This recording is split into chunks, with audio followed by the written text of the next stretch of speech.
up, guys? So it has been a while since I did a video like this where I just talked to the camera, and that's kind of weird because it's actually been like years. So something ridiculously long, like a 30-second exposure, you want to put your camera on a tripod. So that's kind of crazy. Today I wanted to talk about the Canon 50mm 1.2, which is the worst lens I own objectively, but it's kind of my favorite. And let me clarify that. The Canon 50 1.2 is really kind of a legendary lens. I mean, it's a 50, that's 1.2. You know what it is, you know the benefits of that. The reasons I say this is the worst lens I own, when you compare this lens wide open to something like what's filming me right now, or even this lens, which is one of the most optically perfect lenses I own, the Tamron 70-200, it really falls short. I could shoot landscape shots with this lens and really trust that from edge to edge, it's basically gonna be sharp. The Canon 50, on the other hand, if you shoot this thing wide open, even if it's in focus, it's not gonna be in focus, if that makes sense. Now, it might sound like I'm kind of crapping on this lens a good bit, and to be quite fair, there is some work I would not use this lens for. However, recently, I found that this is one of my favorite lenses for video that I have, because shooting it wide open, yeah, everything's not super sharp, but that's the point.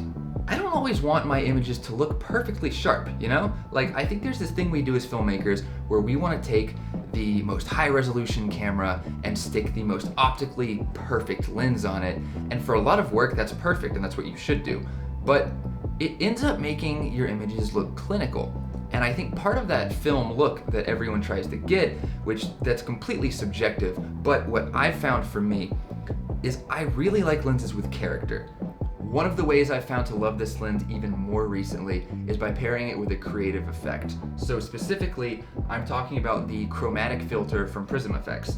So it kind of just screws onto here, and I got it to thread on the first try for sure. This is not the fourth take of me doing that. So when this filter is on here, you get these really unique lens flares that to me kind of simulate anamorphic flares. Now, personally, this was a compromise I made with myself because I was about to drop $6 grand on some anamorphic glass, and instead I could spend $60. So this was a little bit of a win in that area for me, but this is just a really unique pairing. Most of what I shoot with this setup is not sharp at all, but I love it. I don't think your images need to be sharp all the time, because I think what we're seeing right now is this trend of perfect autofocus on cameras with these pristinely sharp lenses.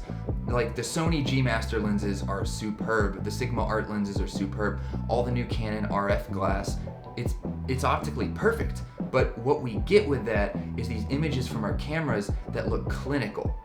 And if you're doing a commercial shoot or something like that where you need to have a clinical feel to your images, use Sigma glass, use the Tamron glass, because again, basically any lens that's gonna come out this is 2021, wow, that's crazy. But any lens that comes out now, it's gonna be sharp. I think there's something to be said about lenses that have character like this.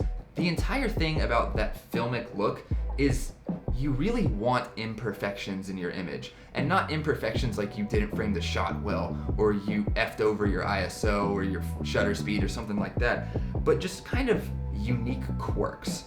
And so much of that comes from the glass, and I don't think people quite realize that. So to talk a little bit more about gear, because I know we all love to talk about gear, this is my current setup right now. So this is the Blackmagic 4K camera, tricked out with a battery solution, the Tilta cage, and then here's the 50. So honestly, like recording right here, it's not really that sharp, but it just has some really good characteristics to the image. And like, I think the beauty of this lens is in the softness and the highlight roll off, and then especially once you add something extra like this filter, this is a really, really good cinematic image. And I think honestly in 2020 and 2021, when the market is so saturated with these optically perfect lenses and these super high resolution cameras, it can be easy to forget that sometimes something that gives you a little bit more character rather than sharpness is actually going to give the most unique and rewarding image. And in conclusion, don't think I'm trying to tell you that just because a lens is sharp, you shouldn't use it. The lens that's filming me right now is my favorite lens of all time. It's the Sigma 28 f1.4, and oh my gosh, that thing is good. Like, yeah, sharp lenses are great. I love a sharp lens just as much as the next person. But I think the point I'm trying to make is there is a time and place for lenses that are not sharp but have character.